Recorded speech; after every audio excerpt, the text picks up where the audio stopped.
Hey everybody, welcome to Lac 2. We are going to read an excerpt from I Am Malala. A couple of things I want you to be aware of.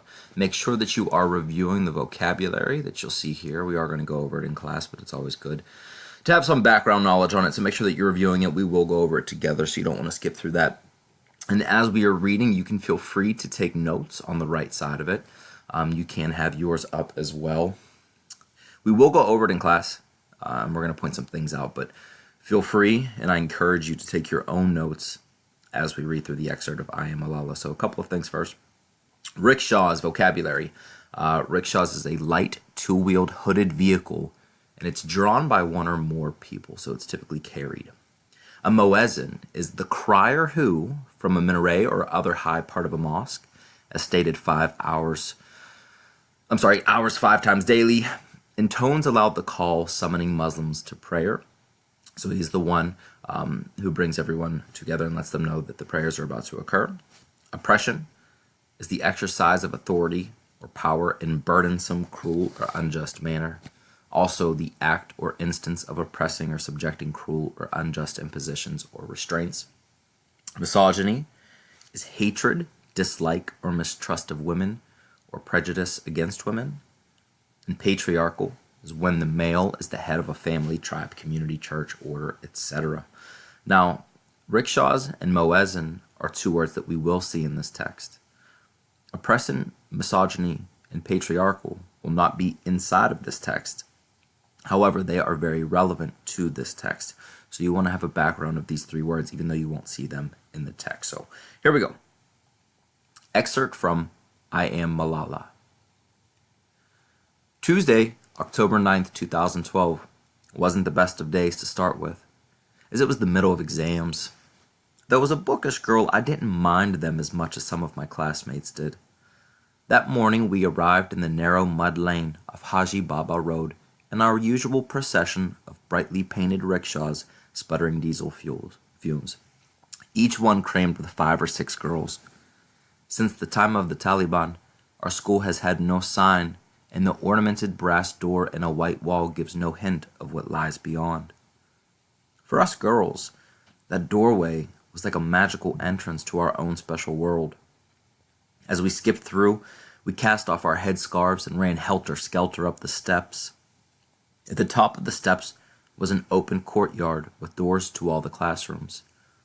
We dumped our backpacks in our rooms, then gathered for assembly under the sky, our backs to the mountains. The school was founded by my father before I was born, and on the wall above us, Kushal School was painted proudly in red and white letters.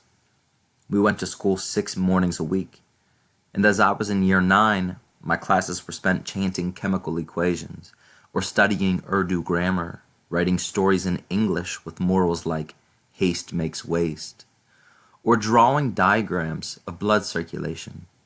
Most of my classmates wanted to be doctors. It's hard to imagine that anyone would see that as a threat. Yet outside the school lay not only the noise and craziness of Mingora, the main city of the province of Swat, but also those, like the Taliban, who think girls should not go to school. Because it was exam time, school started at 9 instead of 8 that morning, which was good, as I don't like getting up and can sleep through the crows of the roosters and the prayer calls of the muezzin. I slept in the room at the front of the house. The only furniture was a bed and a cabinet that I bought with the money I'd been given as an award for campaigning for peace in our valley and the right for girls to go to school. On some shelves were the gold-colored plastic cups and trophies I had won for coming first in my class. There were a few times I had not come out on top. Both times I was beaten by my class rival, Malka Noor. I was determined it would not happen again. The school was not far from my home, and I used to walk. But since the start of the last year, I had been going with the other girls in a rickshaw and coming home by bus. It was a journey of 5 minutes along the stinky stream, past the giant billboard of Dr. Humayun's Hair Transplant Institute, where we joked that one of our bald male teachers must have gone when he suddenly started to sprout hair. I liked riding the bus because I didn't get as sweaty as when I walked, and I could chat with my friends and gossip with Usman Ali, the driver, whom we called Bahijan, or brother. He made us all laugh with his crazy stories. I had started taking the bus because my mother worried about me walking on my own. We had been getting threats all year. Some were in the newspaper, and some were messages passed on by people. I was more concerned the Taliban would target my father, as he was always speaking out against them. His friend and fellow campaigner Zahid Khan had been shot in the face in August on his way to prayers. Our street could not be reached by car. I would get off the bus on the road below, go through an iron gate, and up a flight of steps. Sometimes I would imagine that a terrorist might jump out and shoot me on those steps. I wondered what I would do. Maybe I'd take off my shoes and hit him. But then I'd think that if I did that, there would be no difference between me and a terrorist. It would be better to plead, okay, shoot me, but first listen to me. What you are doing is wrong. I'm not against you personally. I just want every girl to go to school. I wasn't scared, but I had started making sure the gate was locked at night and asking God what happens when you die. I told my best friend Moniba everything.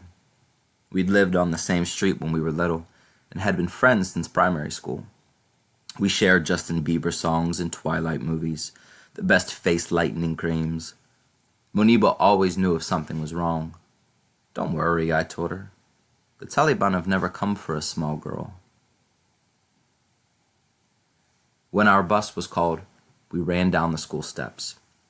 The bus was actually a white Toyota truck with 3 parallel benches. It was cramped with 20 girls and 3 teachers. I was sitting on the left between Moniba and a girl named Shazia Ramzan, all of us holding our exam folders to our chests. Inside the bus it was hot and sticky. In the back where we sat, there were no windows, just plastic sheeting, which was too yellow to see through. All we could see out the back was a little stamp of open sky and glimpses of the sun, a yellow orb floating in the dust that streamed over everything. Then we suddenly stopped. A young bearded man had stepped into the road. "Is this the Kushal school bus?" he asked our driver. Usman Bahijan thought this was a stupid question, as the name was painted on the side. "Yes," he said. "I need information about some children," said the man. "You should go to the office," said Usman Bahijan.